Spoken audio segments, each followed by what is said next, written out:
نرفع العقال لمحمد وهبي.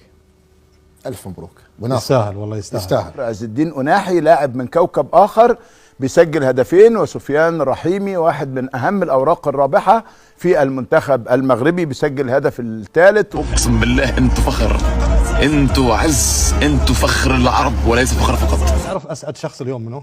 سائق الطياره المغربيه. نعم صحيح، لانه متواجد في امريكا عكس سائق العالم الاخر، زعلان ومتضايق وسافر ورجع بسرعه وكان دائما واقف في المدرج. المنتخب المغربي 3 أهداف، كندا لا شيء، وقالوا كانت صدفه بل ضربه حظ بل خدمتهم الظروف. اما اليوم فقد حق القول إنها الإرادة توشحت بالقفطان وعزم الرجال ارتدى الجبدور. السلام عليكم الخوت، كنتمنى تكونوا بخير وعلى خير. اليوم في هذا الفيديو سبيسيال غادي نشوفوا الاعلام العربي اش كيقول حول المنتخب المغربي، واشاده كبيره وافتخار كبير من جانب كل الاعلاميين العرب اليوم صابحين كيفتخروا بالمنتخب المغربي من بعد الفوز التاريخي ديالو على المنتخب الكندي بالامس. راكم شفتوا الاداء تبارك الله اللي قدموا المنتخب الكندي، واحد الاداء اللي مرعب صراحه داخل ارضيه الميدان، وكان عكس التوقعات اللي كنا كنتوقعوا ان المنتخب المغربي غادي يسيطر على المباراه، ولكن المنتخب الكندي صدمنا في الشوط الاول. ولكن المنتخب المغربي واسود الاطلس بقياده محمد وهبي عادوا بواحد القوه ضاربه صراحه في الشوط الثاني، وتمكنوا انهم يسجلوا ثلاثيه. هدفين جاء عن طريق عز الدين أناحي مهاجم نادي جيرونا، والهدف الثالث جاء عن طريق سفيان رحيمي لاعب العين الاماراتي. واليوم اشاده كبيره والعالم كله صابح حاضر للمنتخب المغربي وعلى المغرب. واليوم اصبحنا كنشوفوا المحللين العرب كينتقدوا العالم الاخر اللي كيضحك على المنتخب المغربي، وكيقولوا الاعلاميين اننا خاصنا نفتخروا بالمنتخب المغربي ونحطوا على راسنا، لان بفضل المنتخب المغربي وصلنا للعالميه، والعالم ما كانش كيعرف اشنا هي كره القدم العربيه حتى جا المنتخب المغربي، خصوصا بعد الانجاز التاريخي ديالو في قطر 2022. وصل نصف نهائي كاس العالم، وان شاء الله هذا العام عاوتاني غادي يوصل نصف النهائي. كنتمناو الفوز على المنتخب الفرنسي ونعاودوا الانجاز اللي قمنا به في كاس العالم قطر 2022. فقط مباراه واحده متبقيه للمنتخب المغربي باش يوصل نصف النهائي اللي وصل ليه في كاس العالم قطر 2022، وغادي يصدم لي الجيران وغادي يصدم لي العالم الاخر. ولكن قبل هادشي ما تنساش تضغط على لايك، اشترك في القناه وتفعل زر الجرس. وللعلم فالمنتخب الفرنسي فاز بالامس بهدف واحد على المنتخب باراغواياني، وفاز بصعوبه رغم ان منتخب باراغواي ماشي شي منتخب اللي صعيب، منتخب متوسط ماشي قوي وماشي ضعيف، يعني منتخب متوسط. المنتخب الباراغواياني فاز للمنتخب الفرنسي بركله جزاء، ولولا ركله الجزاء كانوا غادي يمشيو الركله الترجيحيه، وربما الحظ غادي يوقف بجانب المنتخب الباراغواياني. لذلك المنتخب الفرنسي راه ماشي بديك القوه وبداك المنظور اللي كنشوفوا احنا في المنتخب الفرنسي انه صعيب وقادر يفوز على المنتخب المغربي. بالعكس المنتخب المغربي اقوى منه بكثير، وان شاء الله غادي يفوز عليه في مباراه ربع النهائي اللي غادا تجرى امام المنتخب الفرنسي المباراه القادمه للمنتخب المغربي، وان شاء الله الفوز والتاهل مباشره لنصف النهائي، وان شاء الله التاهل للنهائي والفوز بكاس العالم. نخليكم تسمعوا التصريحات ديال المحللين العرب حول المنتخب المغربي والاشاده الكبيره ديالهم على المنتخب المغربي، وكينتقدوا في العالم الاخر اللي كيضحك على المنتخب المغربي. واللي غادر رسميا من دور ثمن النهائي هو اول المغادرين في اول طائره لمطار بومدين بالعاصمه الجزائريه. تفرجوا معايا في التصريحات واعطوني الاراء ديالكم في التعليقات. فيا للعزائم حين تظهر تراها كشمس لا تغرب بل كقميص منتخب المغرب، لاهب وهاج لامع كالزجاج بل كالبحر إذا هاج وتلاطمت فيه الأمواج، خصومه يتساقطون كأوراق الخريف. ألم ترى اسكتلندا وهايتي هولندا واليوم كندا ومن كان لها سندا، صاحت الرباط فأجابتها أكادير، ونادت الدار البيضاء فلبت طنجة النداء، بل أكثر من ذلك صوت عربي فاخر يملأه الفخر والاعتزاز بما صنعه المغاربة من إنجاز. يا مغرب المجد والتاريخ والحسب، يا واحة العز في أرض وفي أدب، نثرتم الدر فنا في ملاعبهم، أسود أطلس تواقون للذهب. مغرب المونديال أسود الأطلس من هيوستن، أول 8 الكبار في كرة العالم وعالم الكرة. يصل ألف ألف ألف مبارك للمغرب وللجماهير المغربية وللعرب. الله عليك يا مغرب، الله عليك يا مغرب، والله عليك يا أسود الأطلس. خليتوا العالم كله كيفتخر بينا وكيفتخر بالمنتخب المغربي، وكنفتخروا على أننا الشعب المغربي وهازين راسنا فين ما مشينا بفضل المنتخب المغربي والإنجازات المغربية. دابا غادي نسمعوا واحد التصريح ديال واحد الإعلامي يا الإخوان اللي غادي يصدمكم صراحة. غادي يهضر على الفئات السنية كلها ديال كرة القدم والإنجاز التاريخي ديال محمد وهبي مع الشباب اللي فاز معاهم بكأس العالم أمام الأرجنتين. أمام من؟ أمام الأرجنتين. أنا بالنسبة لي أنا المغرب راه موضوع يختلف تماما. منتخب عالمي المغرب. لا الموضوع راه العقلية تاعهم ناس دارت جميع الحاجات اللي تنجح المنتخب، دارت اهتمت بالفئات السنية، مدارس، أكاديميات، صحيح. اهتمت حتى بالأبسط التفاصيل. حتى الأندية متاعهم اللي هم ما يستعملوش منتخب متاعهم اللي قاعد خش كأس العالم ما فيش تقريبا حارس او لاعب يلعب في الاهلي المصري تقريبا احتياطي قاعد، الباقي كله معلم يلعب في اوروبا.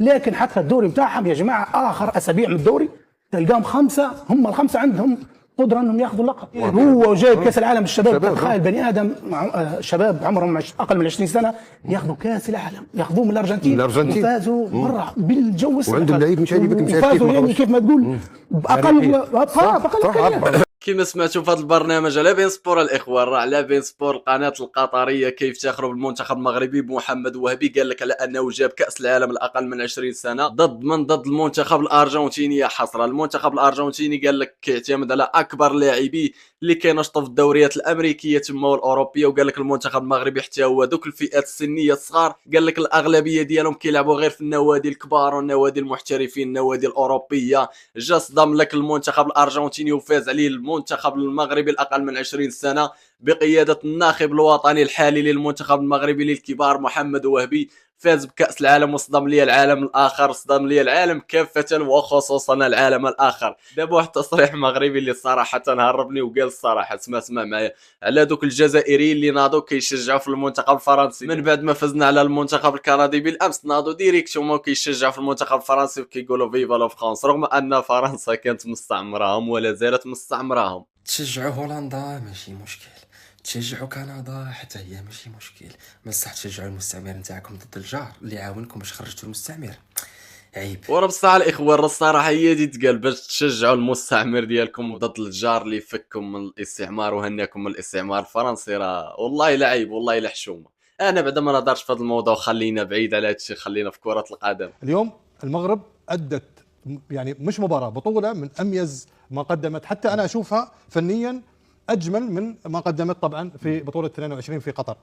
لذلك أنا من قلبي والله من قلبي أقول للمغرب أنتم الممثل الحقيقي لنا كعرب في هذه البطولة، ونتمنى تواجدكم واستمراركم أنتم الفرق المميزة، ونتمنى التوفيق لكل الفرق العربية إن شاء الله. الإعلام الإماراتي والقطري حتى هو كيفتخر بالمنتخب المغربي وقال لك رفعتوا راسنا في العالم عكس العالم الآخر اللي كيقول لك على أن بغينا المغرب تخسر. تخيل معايا ان كل عربي يخرج من كاس العالم باش غادي تولي تواجه منتخبات اوروبيه او في بلدان اخرى فاش تمشي تقول لهم انا راه تابع المنتخب الجزائري مثلا ولا المنتخب المغربي، ويعرفوا ان كل شيء كاع العرب تقصاو من دور المجموعات او من الادوار الاولى من كاس العالم. المنتخب المغربي راه لا فاز بكاس العالم، راه فخر حتى العالم الاخر. دوك الاخ اللي ما فاهمين توزع راه فخر ليهم هما اصلا. الا مشاو غير لدوله اخرى ولا تلاقاو مع منتخب اخر غادي يقولوا لهم منتخب عربي. انتم منتخب عربي يعني كتعرفوا المنتخب المغربي. المنتخب المغربي حتى هو عربي، راه فاز بكاس العالم، صدمنا دار هذه ولكن لمن تعيد قصتك يا داوود. هو وصل الحال في المغرب انه لا، انه وضع نفسه بين الكبار، هذا شيء اتفقنا عنه، لا وبيلعب وبفوز مثل الكبار. يعني حتى في اليوم اللي ما بيكون في المغرب في افضل حالاته في افضل ظروفه بيقدم مباراه عاديه بالنسبه للمغرب عاديه يعني، ولا هي بشكل عام مباراه جيده جدا، ومع ذلك بفوز وبيعرف يفوز. يا جماعه المغرب وصل لمستوى انه بيعرف يفوز حتى ولم يكن بافضل حالاته، حتى لو كان المنافس كان حاضر مثل كندا. 1000 مليون تريليون مبروك للمغرب. يا جماعه هذا المغرب الله يبسطهم زي ما ابسطونا، الله يفرحهم مثل ما افرحونا. والله يا جماعه انه المغرب بتكسب اجر قاعده في الوطن العربي كله. المغرب ومصر طبعا، ما ننسى مصر وروعه مصر حبايبنا المصاروي، بس احنا الان بنتكلم عن المغرب. فيا جماعة انتوا قاعدين بتفرحوا قلوبنا وبتثلجوا صدورنا وبتخلونا احنا نحب ونعشق كرة القدم، وبتعملوا علاقة، بتبنوا علاقة بيننا وبين كأس العالم، علاقة لن تزول، علاقة وذكريات لن تزول من ذاكرتنا أبدا. احنا في 2022 حتى الآن أنا لما أشوف علم المغربي، فقط لما أشوف علم المغربي بتذكر كل لحظة عشتها مع هذا المنتخب الجميل والرائع. كذلك اليوم المنتخب المصري والمنتخب المغربي بيعيشونا هذه الذكريات الجميلة والرائعة جدا. مبروك للشعب المغربي، هذا الشعب الشغوف الذي يستحق هذا المنتخب ويستحق هذه الفرحة. نعم، مبروك للشعب المغربي والمغاربة، وشكرا لأسود الأطلس كافة من أولها إلى آخرها، لا من طاقم المدربين ولا من طاقم اللاعبين. شكرا لكم جزيل الشكر. تصريح مصري كما سمعتوا قال لك أن المنتخب المغربي تعود أنه يتواجد مع الكبار، هذا الشيء ولا عادي. كنسمعوا أن المنتخب المغربي متصنف مع الفئات الكبيرة، خصوصا أن التصنيف ديال الفيفا راكم شفتوا فين وضع المنتخب المغربي في المراكز المتقدمة، وقال لك أن المنتخب المغربي رفع راسنا. هذا تصريح مصري حول المنتخب المغربي والإشادة ديالو. والآن غادي نشوف واحد التصريح أردني الإخوان حول المنتخب المغربي. سمعوا معايا هذا التصريح. ألف مبروك لأسود الأطلس، هذا الفوز الكاسح، فوز كبير جدا ورائع جدا. صحيح بالشوط الأول كان مزعج وتوترنا وأعصابنا باظت لأنه الأداء ما كان تمام. كندا فاجأتنا بأدائها وبضغطها العالي وأنها تهدد المرمى باستمرار، لكن الشوط الثاني الانقلاب اللي صار، أناحي سجل جولين، رحيمي اختتم بالثالث في الدقائق الأخيرة بعد وقت إضافي شيء 8 دقائق. ألف مبروك لكل صديق وأخ وشقيق مغربي، ألف مبروك لكل العرب. وكملوا فرحتنا أمس بفوز مصر في مباراتهم، فالآن صار عندنا فريقين عرب نرفع راسنا فيهم بعد خروج بقية المنتخبات. بتمنى التوفيق للكرة المغربية وألف مبروك للجميع. هذا ليس مشجع أردني فقط، هذا إعلامي أردني على التلفزيون الأردني ومحلل رياضي. قال لك سيدي أنه كيبارك للمنتخب المغربي الفوز والتأهل لربع النهائي، وكيتمنى الفوز ديالو على المنتخب الفرنسي في المباريات القادمة والتأهل إن شاء الله النصف النهائي. وقال لك حتى هو أن المنتخب المغربي جعل رأسنا مرفوعين. كانوا أخطاء كبيرة من جانب المنتخب المغربي في الشوط الأول، ولكن من بعد الإرشادات اللي قدمها الناخب الوطني الجديد محمد وهبي اللاعبين في فترة الاستراحة بين الشوطين، رجع المنتخب المغربي في الشوط الثاني بواحد الاداء ولا اروع صراحه، وتمكن انه يتقدم في النتيجه بهدف عز الدين أناحي. الثاني كذلك جاء عن طريق عز الدين أناحي، والحكم كان ضاف 8 ديال الدقائق على نهايه المباراه، وحتى لاخر دقيقه من ديك 8 دقائق المضافه كوقت بديل كيجي سفيان رحيمي كيسرح الكره كيسكنها في الشباك وكيضيف الهدف الثالث، وكيفقد الامال المنتخب الكندي على انهم يعودوا في المباراه. والتاهل اصبح مغربي بثلاثيه نظيفه مستحقه لاسود الاطلس. نتمنوا ان شاء الله الشفاء لاسماعيل الصباري ونشوفوه في المباراة امام المنتخب الفرنسي، لان اسماعيل الصباري واحد اللاعب اللي مهم صراحة وركيزة اساسية للمنتخب المغربي، خصوصا في المباريات الكبيرة مثل مباراة